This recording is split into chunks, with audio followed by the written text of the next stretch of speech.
Hi, എല്ലാവർക്കും നമസ്കാരം. Welcome to crick talks Malayalam.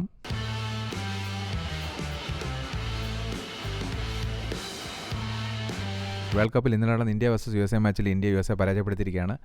ആദ്യം തന്നെ ടോസ് നേടിയ ഇന്ത്യ USA ബാറ്റിങ്ങിന് അയക്കുകയായിരുന്നു. നമ്മൾക്കെല്ലാം അറിയാവുന്ന പോലെ ബാറ്റിങ്ങിന് വളരെ ബുദ്ധിമുട്ടുള്ള പിച്ചാണ് ന്യൂയോർക്കിലേത്. അപ്പോൾ അങ്ങനെ ബാറ്റിംഗ് തിരഞ്ഞെടുത്ത് USA തുടക്കത്തിൽ തന്നെ അവരുടെ വിക്കറ്റുകൾ നഷ്ടപ്പെട്ടു. അതായത് ഫസ്റ്റ് ഓവറിൽ തന്നെ നമ്മുടെ അർഷദീപിൻ്റെ ഓവറിൽ 2 ബാറ്റ്സ്മാൻമാർ ഔട്ടായിപ്പോയി. പിന്നീട് സ്റ്റീവൻ ടൈലർ എന്ന് പറയുന്ന ബാറ്റ്സ്മാൻ്റെ ചെറുനിൽപ്പ് കൊണ്ട് മാത്രമാണ് അവർക്ക് നല്ലൊരു സ്കോറിലേക്ക് എത്താൻ പറ്റിയത്.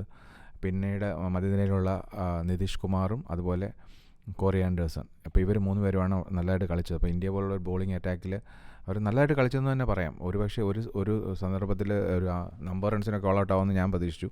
പക്ഷേ അവർ നല്ല രീതിയിൽ കളിച്ചു. ഈവൻ ബുംറയുടെയൊക്കെ ഓവേഴ്സ് നല്ല രീതിയിൽ കോറി ആൻഡേഴ്സൺ കളിച്ചിട്ടുണ്ട്. അപ്പോൾ അങ്ങനെ ഒരു നല്ല നിൽപ്പ് തന്നെ അവർ നടത്തി.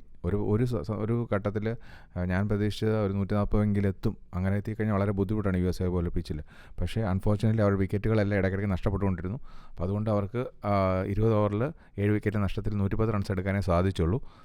പിന്നീട് രണ്ടാമത് വന്ന സെക്കൻഡ് ഇന്നിങ്സിൽ ഇന്ത്യയുടെ തുടക്കത്തിൽ തന്നെ ഇന്ത്യയുടെ ഓപ്പണേഴ്സായ കോഹ്ലിയും രോഹിത്തും തീർത്തും നിരാശപ്പെടുത്തി.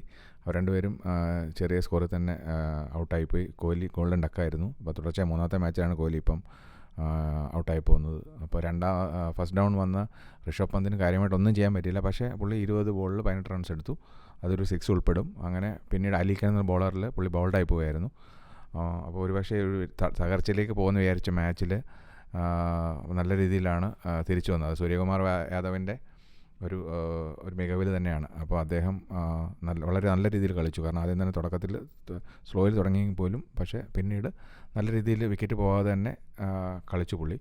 അപ്പം പുള്ളി 50 റൺസ് എടുത്തു. അത് ഫസ്റ്റ് ഹാഫ് സെഞ്ചുറിയാണ്. കഴിഞ്ഞ 2 മാച്ചിലും സൂര്യകുമാർ ഇച്ചിരി ഫ്ലോപ്പായിരുന്നു. ബട്ട് ഈ ഒരു മാച്ചിൽ പുള്ളി നല്ലതായി കളിച്ചു. അങ്ങനെ നമ്മൾ വിജയത്തിലേക്ക് എത്തുകയായിരുന്നു. അങ്ങനെ നമ്മൾ 18.2 ഓവറിൽ നമ്മൾ ആ സ്കോർ ചേസ് ചെയ്തു. ശിവൻ ദുബെ പുള്ളിയെ സപ്പോർട്ട് ചെയ്തു. അങ്ങനെ പാർട്ണർഷിപ്പ് ഉണ്ടായിരുന്നു.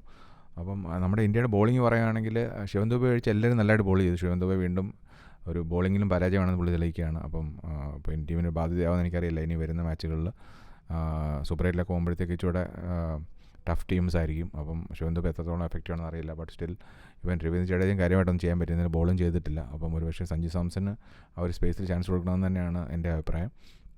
എത്രത്തോളം അതിൽ നല്ല പൊളിറ്റിക്സ് ഉണ്ടെന്നാണ് എനിക്ക് തോന്നുന്നത്. എത്രത്തോളം അത് നടക്കുമെന്നറിയില്ല. ഇനി ആകെയുള്ള പ്രതീക്ഷ അടുത്ത മാച്ച്. ഇപ്പോൾ ഇന്ത്യ ഓൾറെഡി സൂപ്പർ 8 കടന്ന സ്ഥിതിക്ക് അടുത്ത മാച്ചിൽ സഞ്ജു സാംസൺ ചാൻസ് കൊടുക്കുമെന്ന് പ്രതീക്ഷിക്കുന്നു. അതുപോലെ ഇന്ത്യയുടെ ബെഞ്ച് സ്ട്രെങ്ത് ടെസ്റ്റ് ചെയ്യാൻ പറ്റിയ ഒരു ഓപ്പർച്യൂണിറ്റിയാണ്. അപ്പം നമുക്ക് അത് പ്രതീക്ഷിക്കാം. അപ്പം പുതിയൊരു മാച്ച് നമുക്ക് വീണ്ടും കാണാം. Take care. Bye bye.